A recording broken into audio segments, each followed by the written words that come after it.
Petit podcast doudou. Cette fois-ci, on parle d'un sujet que ça fait longtemps que je suis appelée à partager, mais ça descendait pas vraiment la manière dont je voulais le communiquer.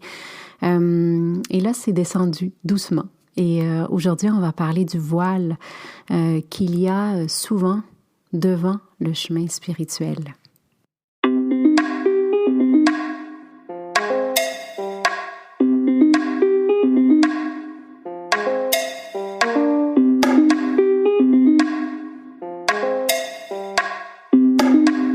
Namasté belle âme et bienvenue dans mon podcast de Sorcellerie Blanche où on partage des trucs spirituels pour t'ouvrir à un éveil encore plus grand.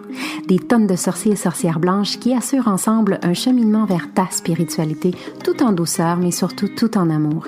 Ici, on te connecte avec la médecine et les thérapies naturelles, tout comme des gens spirituellement inspirants pour que tu puisses arriver à t'éveiller consciemment encore plus afin de te connecter avec ta vraie nature, sans ego et dans l'amour de soi profond.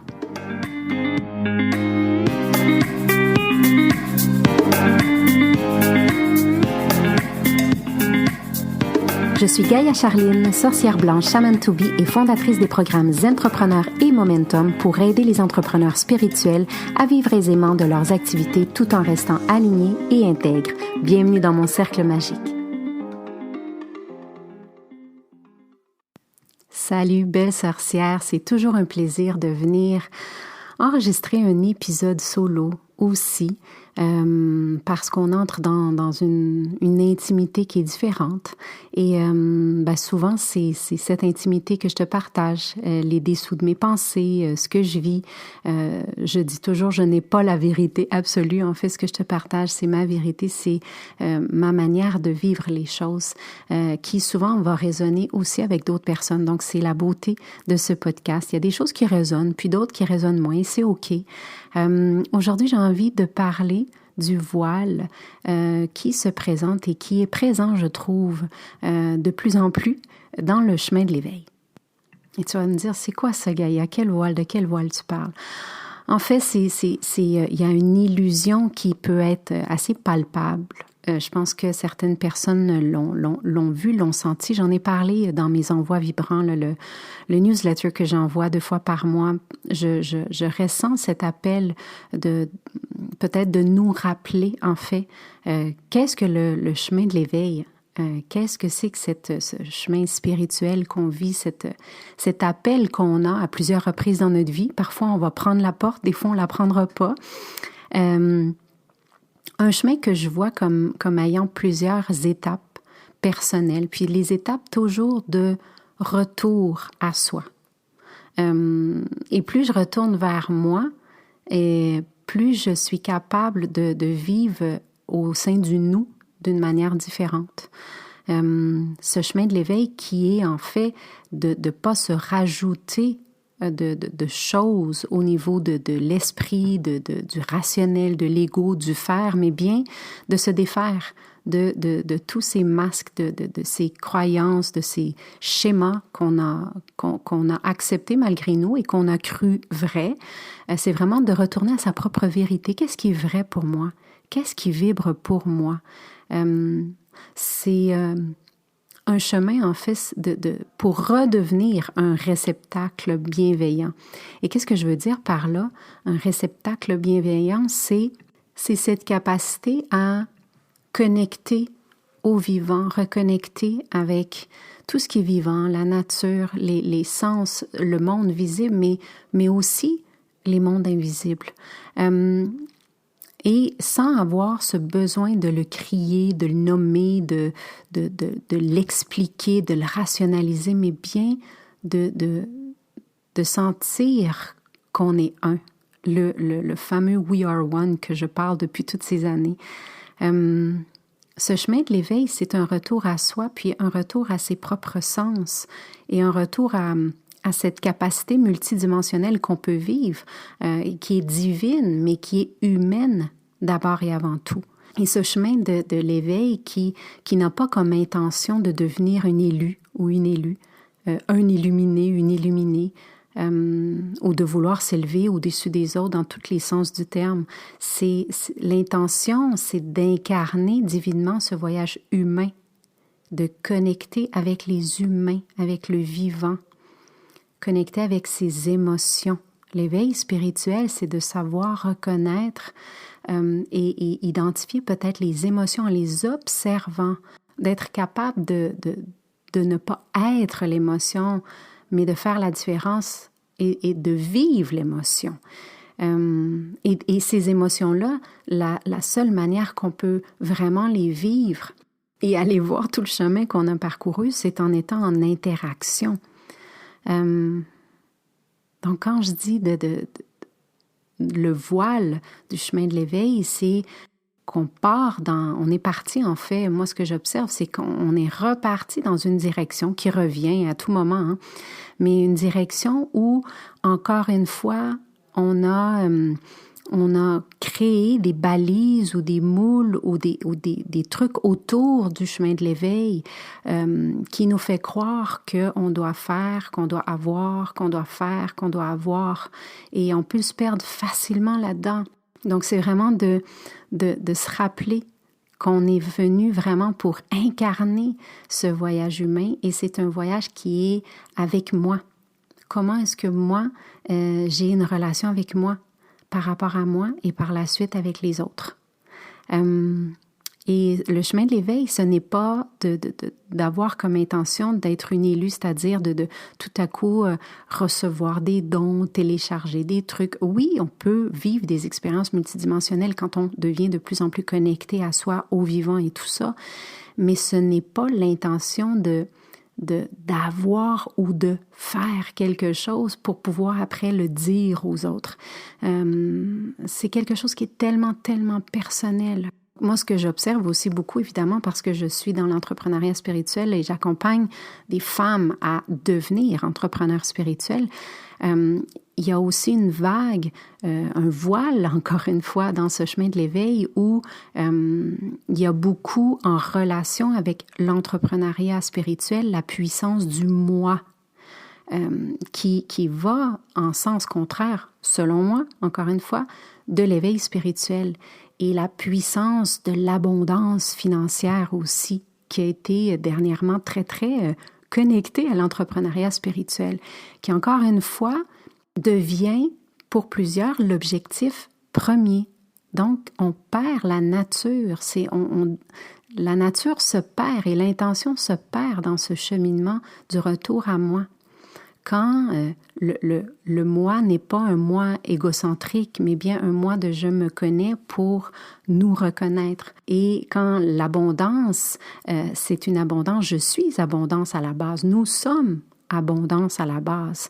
Mais si on ne se fixe que sur une seule sphère, qui est dans ce cas souvent le financier, c'est qu'on perd encore une fois la nature première ou l'intention première de ce chemin de me connaître moi. L'abondance sous toutes ses formes en soi va toujours être le résultat d'une continuité, que ce soit l'abondance financière, c'est un résultat d'une intention qui n'est pas en soi de devenir riche.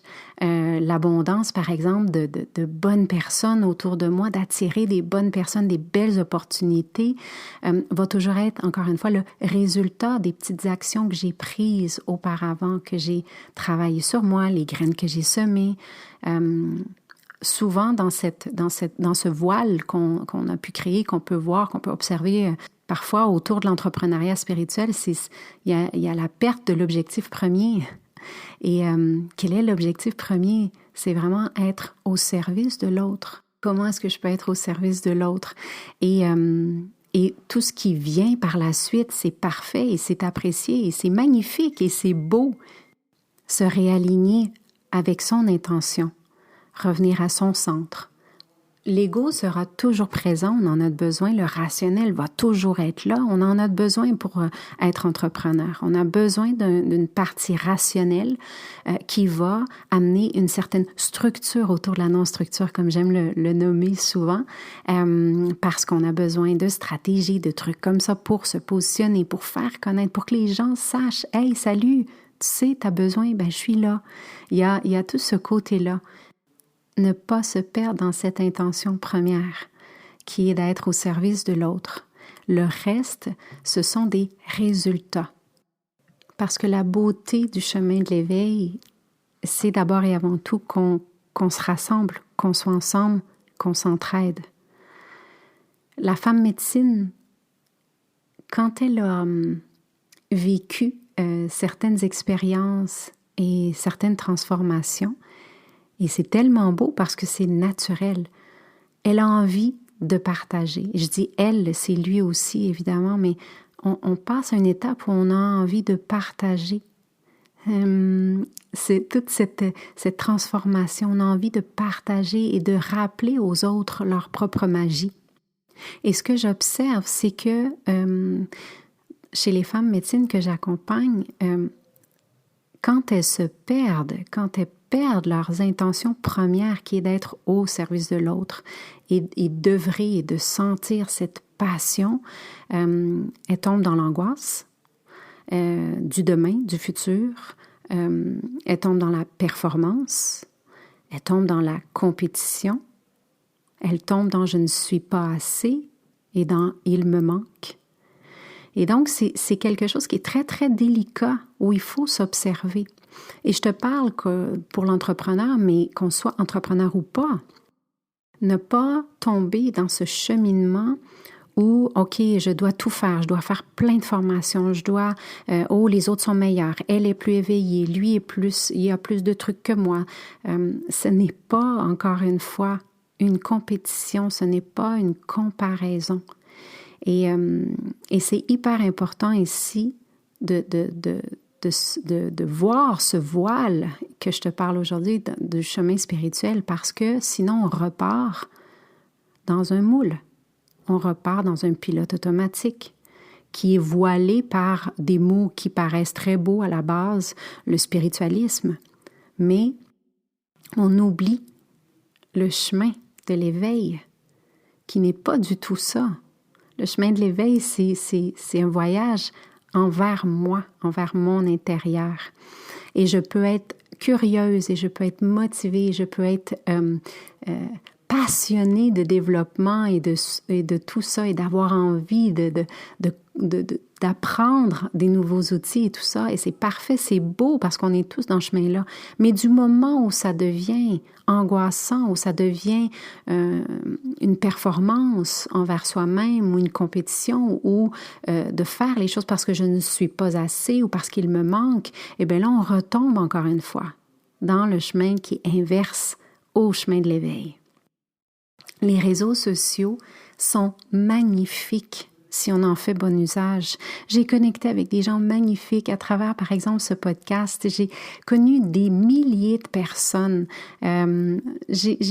Pour moi, ça a été un beau cadeau, mais il faut savoir bien utiliser et toujours se rappeler quelle est mon intention. Quelle est mon intention d'aller sur les réseaux, d'être sur les réseaux, de partager, d'aller me nourrir de quelle personne. Si je crois que je me nourris d'une personne qui finalement me fait sentir que je suis pas assez, me fait sentir que j'ai un grand manque à l'intérieur, eh bien, ce n'est pas l'intention et il faut savoir s'observer. Et c'est ça le chemin de l'éveil, c'est que je m'observe face à mes réactions, j'observe les drapeaux qui se lèvent à l'intérieur de moi, j'observe comment mon corps et ma respiration et tout ça. Et donc, je sais ce qui est bon pour moi à chaque moment, à chaque instant.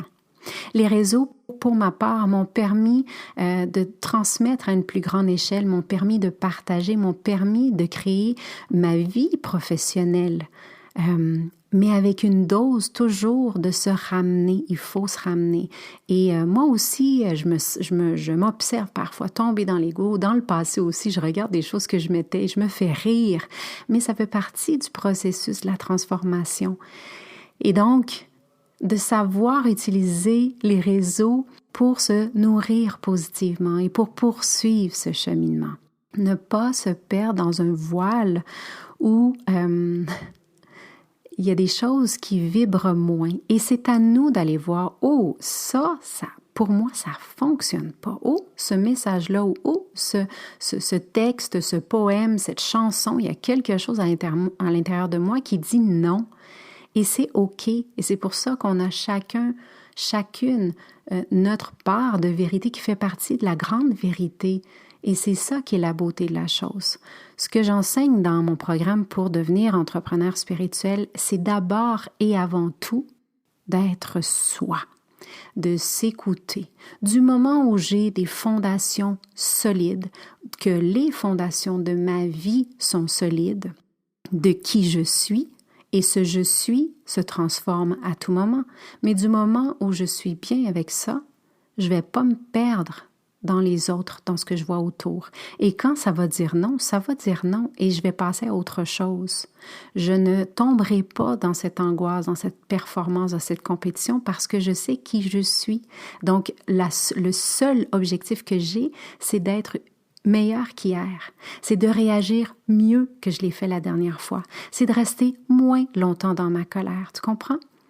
Je ne suis pas assez. C'est une émotion qui est pénible, qui est douloureuse. Il me manque aussi. C'est quelque chose qui est, je l'ai vécu, je le vis encore, différentes sphères de ma vie. Et si je peux m'éviter ça, ben je vais l'éviter. Et comment est-ce que je vais m'éviter? C'est de savoir m'écouter, c'est de revenir à moi. Le chemin de l'éveil, c'est de devenir ma meilleure amie. C'est de devenir ma confidente, c'est de devenir ma cheerleader, c'est de devenir celle qui va me porter quand je serai fatiguée, celle qui va m'applaudir quand je fais des bons coups. Et c'est une relation tellement intime avec moi où je ne sens pas le besoin d'aller démontrer aux autres. Et c'est pour ça que aujourd'hui, je voulais vraiment parler du voile, parce qu'il y a une illusion d'un éveil ou d'un chemin spirituel qui, personnellement, ne correspond pas à mes valeurs et que je vois de plus en plus. Et j'ai écrit à ce propos et j'ai eu des retours incroyables de gens qui m'ont dit « Ah, merci ». Tu sais, c'est comme si on ne veut pas s'avouer à haute voix, mais c'est vraiment ce qu'on ressent et ce qu'on voit. Donc, de toujours se rappeler qu'on a le choix. On a le choix d'aller lire un livre et si ça fonctionne pas, ça fonctionne pas et c'est OK. Peut-être que ça fonctionnera plus tard. Même chose avec des idéaux, avec des trucs qu'on voit passer. Il y a beaucoup de choses en ce moment qui sont reliées avec l'éveil spirituel, mais qui nous apportent dans un espace ou une sphère qui nous fait sentir pas assez. Et qui, si on l'observe, on peut voir que c'est une tendance qui va répondre à la vulnérabilité des gens. Des gens qui sont en quête de réponses, qui cherchent encore les réponses à l'extérieur, qui cherchent encore que quelqu'un puisse leur dire quelque chose. Quand on sait profondément que les meilleures réponses sont quand on est à l'écoute, quand on devient un bon réceptacle. Quand je deviens un bon réceptacle et que je suis à l'écoute et ouverte aux messages, je vais recevoir les messages pour moi. Donc, à toutes les femmes et à tous les hommes qui sont dans le chemin de l'éveil, le plus important, c'est toujours de se rappeler de son intention. Quelle est mon intention? Dans ce développement personnel et spirituel que je fais, l'intention, est-ce que c'est de revenir à moi? Est-ce que je suis en train de me perdre à l'extérieur? Est-ce que je cherche encore des réponses à l'extérieur? Et à toutes les femmes médecines qui songent à devenir entrepreneurs spirituels, j'ai envie de vous dire de ne pas vous intimider par ce que vous voyez, par ce que vous entendez. L'intention première, c'est toujours d'être au service de l'autre. Il y a plusieurs manières d'œuvrer. Mais ce n'est pas, on ne doit pas absolument générer des revenus incroyables tout de suite. On ne doit pas se mettre cette pression de devenir une femme puissante, de se positionner, d'avoir une image de marque incroyable et tout ça. Ce n'est qu'un voile Il faut se rappeler de l'intention première. Le reste, ça va venir, mais ça ne devrait jamais être l'objectif premier quand vous songez à être au service de l'autre. Le plus important, c'est d'écouter l'appel. Et quand on entend cet appel, c'est de prendre des petites actions pour commencer à rendre tangible cet appel des mondes invisibles, cet appel qu'on ressent à l'intérieur. Et par la suite, moi je dis toujours, trouve ton qui va te montrer comment rendre tangible toute cette vision que tu peux avoir. Mais ne pas se mettre la pression de tout de suite devoir avoir une grosse entreprise et tout ça. Parce que l'intention première, l'appel ne sera jamais « deviens puissante, deviens riche, deviens visible, deviens… » Ce n'est pas ça dans le chemin de l'éveil. L'appel, souvent, c'est à ton tour de retransmettre. C'est à ton tour d'accompagner.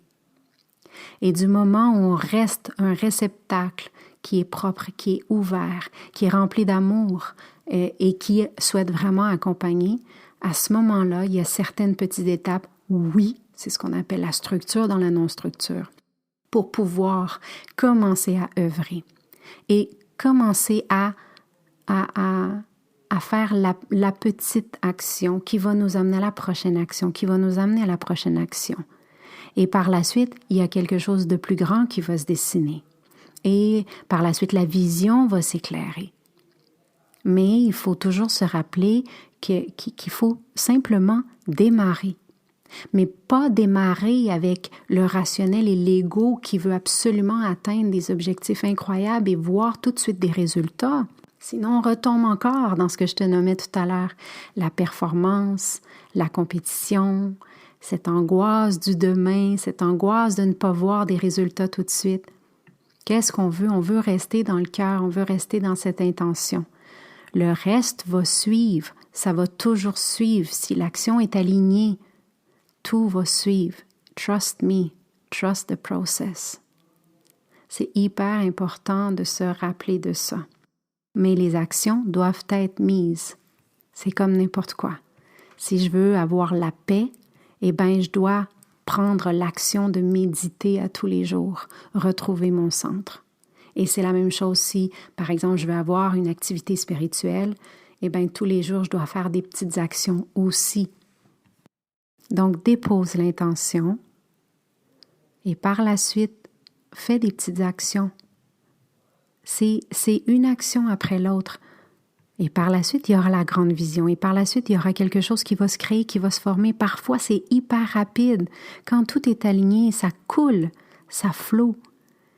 Mais parfois, il faut aussi avoir une certaine structure. C'est comme n'importe quoi. Il faut avoir une discipline d'amour. Il faut avoir une structure. Et je t'en parle comme ça parce que on est là dans la 5e année du programme Momentum pour devenir entrepreneur spirituel parce qu'on ne naît pas entrepreneur, on doit apprendre à le devenir. C'est comme n'importe quoi, on doit apprendre à vivre dans l'incertitude, à devenir confortable dans une sphère qui est inconfortable. Et ça, c'est possible. C'est très, très possible d'apprendre. Et comment apprendre à rester aligné et connecté avec notre intention, c'est aussi des choses qu'on doit apprendre. Ne pas se perdre dans le tourbillon qui va nous ramener dans un pilote automatique, qui va nous ramener dans des émotions et dans une certaine structure qu'on veut justement s'échapper. Le chemin spirituel, c'est un chemin qui est challengeant, mais qui est magnifique parce qu'il nous apporte tellement beaucoup, c'est tellement riche.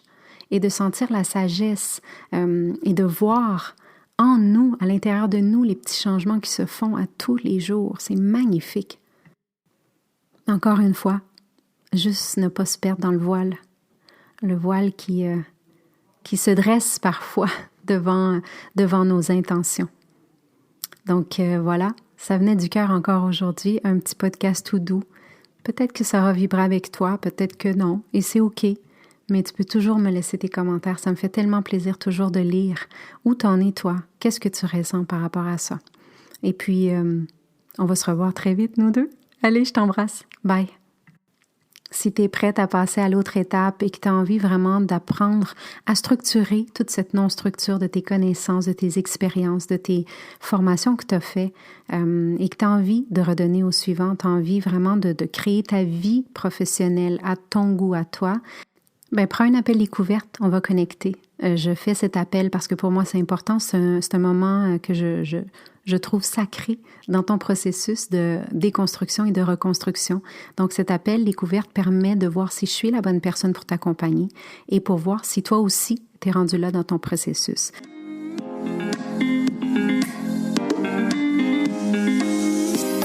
Si le sujet de la spiritualité t'inspire vraiment et que tu as un côté sorcière aussi, joins-toi à la tribu Gaïa sur les réseaux sociaux. Sur Facebook, la page Gaïa, @Gaïa Total, et le groupe fermé sur Facebook Entrepreneur en devenir, ou sur Instagram, je suis Gaïa Total. Visite mon site web www.gaiatotal.ca pour en savoir encore plus. Au plaisir de te croiser. Waheguru, belle âme.